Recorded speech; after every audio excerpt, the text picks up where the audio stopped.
नमस्कार, मैं doctor Ritu Dubey, assistant professor philosophy, government Meera girls college Udaipur.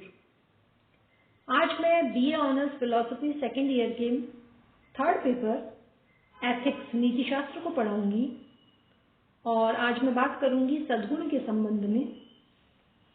Ethics से रिलेटेड अपने पिछले वीडियो में मैंने स्पष्ट किया था कि सद्गुण क्या है और उसी वीडियो में मैंने सुकरात के ज्ञान ही सद्गुण है इस सिद्धांत को समझाया था और साथ ही प्लेटो के कार्डिनल वर्च्यूज यानी मुख्य सद्गुणों का जो सिद्धांत है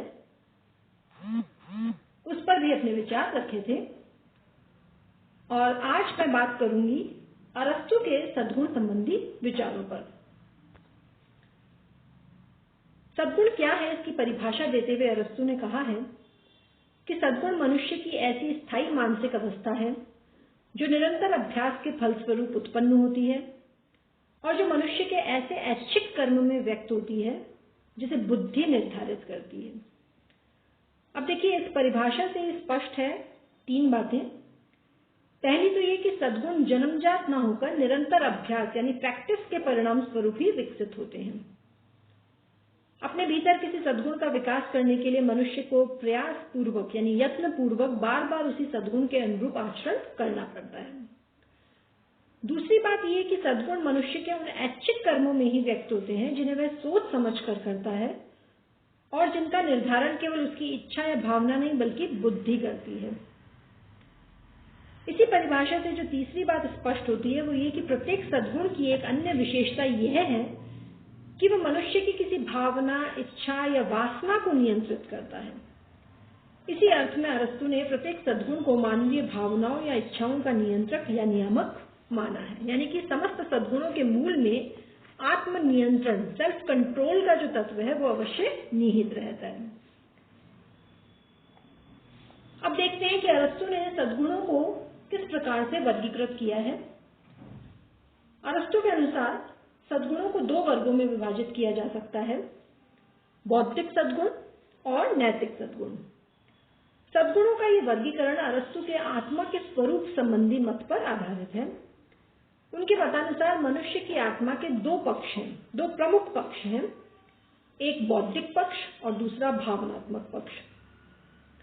आत्मा के प्रथम पक्ष में बुद्धि प्रधान है और उसके द्वितीय पक्ष में मनुष्य की जन्मजात प्रवृत्तियां, इच्छाएं, वासनाएं और संवेग ही प्रधान है। अरस्तु का कहना है कि आत्मा का जो भावनात्मक पक्ष है उसकी अगर दृष्टि से देखें तो मनुष्य और पशु में कोई विशेष अंतर नहीं है, यानी भावनात्मक पक्ष की दृष्टि से दोनों लगभग समान है क्योंकि नैसर्गिक या जन्मजात प्रवृत्तियां, इच्छाएं, वासनाएं दोनों में ही समान रूप से पाई जाती हैं। हाँ, आत्मा का जो बौद्धिक पक्ष है, बौद्धिक पक्ष ही मनुष्य को पशु से पृथक करता है और इसी पक्ष के कारण उसे पशु से श्रेष्ठ माना जाता है। मानवीय आत्मा के बौद्धिक और भावनात्मक इन दो पक्षों के आधार पर ही अरस्तु ने सद्गुणों को बौद्धिक सद्गुण और नैतिक सद्गुण इन दो श्रेणियों में विभाजित किया है।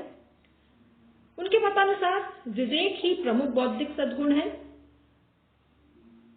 जिसके दो पक्ष हैं, एक तो सैद्धांतिक और दूसरा व्यवहारिक। दार्शनिक चिंतन और वैज्ञानिक ज्ञान, इसमें तो विवेक का सैद्धांतिक पक्ष निहित है। इसी प्रकार व्यवहारिक जीवन में मनुष्य के कर्मों को नियंत्रित और नियमित करने वाली जो व्यवहारिक बुद्धिमत्ता होती है वो विवेक का व्यवहारिक पक्ष है। यानी कि अरस्तु ने जो सद्गुणों का वर्गीकरण किया, बौद्धिक सद्गुण और नैतिक सद्गुण, उसमें से बौद्धिक सद्गुण तो है विवेक, उसके भी उन्होंने दो पक्ष बताए, सैद्धांतिक और व्यवहारिक। और अब हम देखते हैं कि नैतिक जो सद्गुण है वो कौन कौन से हैं। तो जो संयम, साहस और न्याय है वो अरस्तु के दर्शन में नैतिक सद्गुण माने गए हैं। अरस्तु के अनुसार नैतिक सद्गुण मानवीय आत्मा के भावनात्मक पक्ष से संबद्ध हैं, लेकिन उनमें भी बौद्धिक तत्व अवश्य विद्यमान होता है जिसके द्वारा वे मनुष्य की प्रवृत्तियों, संवेगों और वासनाओं पर उचित नियंत्रण रखते हैं।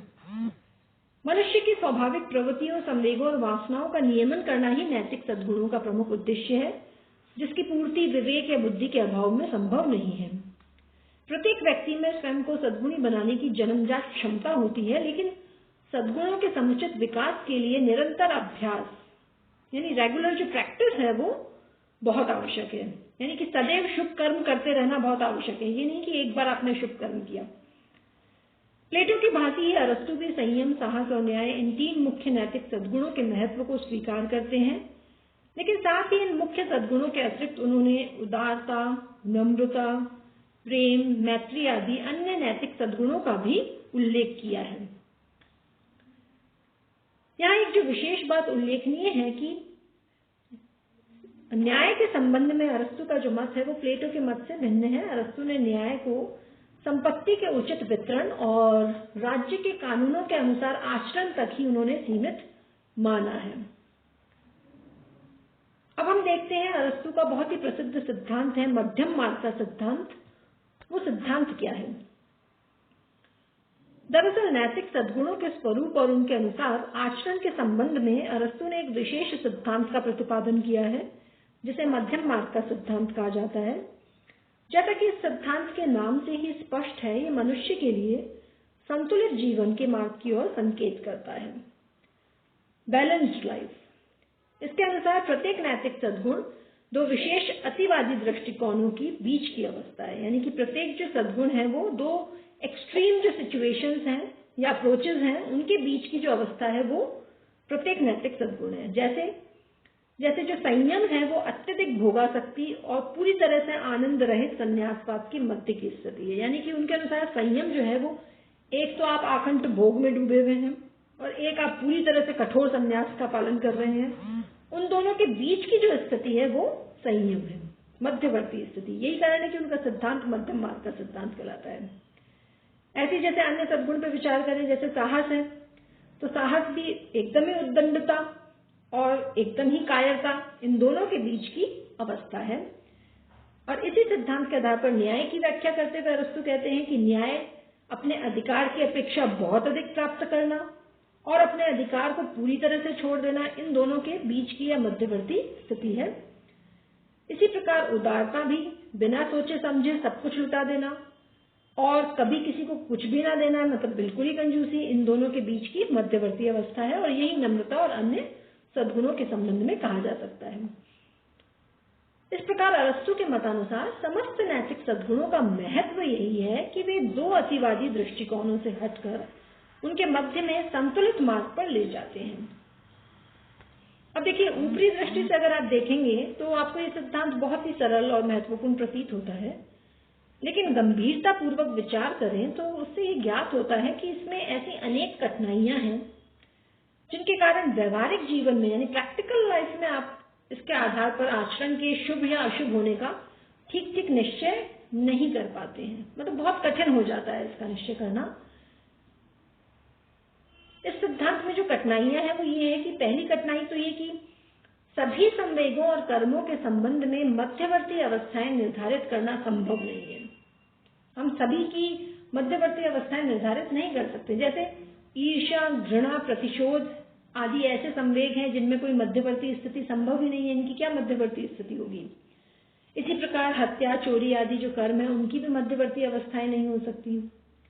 तो पहली कठिनाई तो ये है कि सभी संवेगों और कर्मों के संबंध में मध्यवर्ती अवस्थाएं निर्धारित करना संभव नहीं है। दूसरा, अरस्तु का ये जो मध्यम मार्ग का सिद्धांत है उसकी दूसरी कठिनाई जो है वो ये है कि सभी परिस्थितियों और सभी व्यक्तियों के लिए किसी भी संवेग या कर्म की एक मध्यवर्ती अवस्था ठीक निश्चित करना लगभग असंभव है। अरस्तु ने स्वयं ये स्वीकार किया है कि किसी संवेग या कर्म की मध्यवर्ती अवस्था का निश्चय करते समय व्यक्ति की परिस्थितियों का ध्यान रखना आवश्यक है। ऐसी स्थिति में ये कहना बहुत कठिन है कि किसी कर्म या संवेग की कोई एक मध्यवर्ती अवस्था समस्त परिस्थितियों में सभी व्यक्तियों के लिए निश्चित रूप से स्वीकार की जा सकती है। इसके अतिरिक्त एक प्रश्न ये भी बहुत महत्वपूर्ण है कि किस आधार पर कोई व्यक्ति किसी विशेष संवेग या कर्म की एक मध्यवर्ती अवस्था का निर्णय कर सकता है। अरस्तु स्वयं ये मानते हैं कि इस प्रश्न का ठीक उत्तर देना बहुत कठिन है। तो उन्होंने कहा कि इस संबंध में कोई निश्चित नियम नहीं बताया जा सकता। उनका मत है कि अपनी परिस्थितियों का ध्यान रखते हुए अंततः व्यक्ति स्वयं ही अपनी बुद्धि द्वारा इस प्रश्न का उचित उत्तर पा सकता है, या तो अपनी बुद्धि के द्वारा या फिर अपनी बुद्धि के अतिरिक्त व्यवहारिक बुद्धिमत्ता से युक्त जो व्यक्ति हैं उनका निर्णय भी इस प्रश्न का उत्तर पाने में सहायक हो सकता है।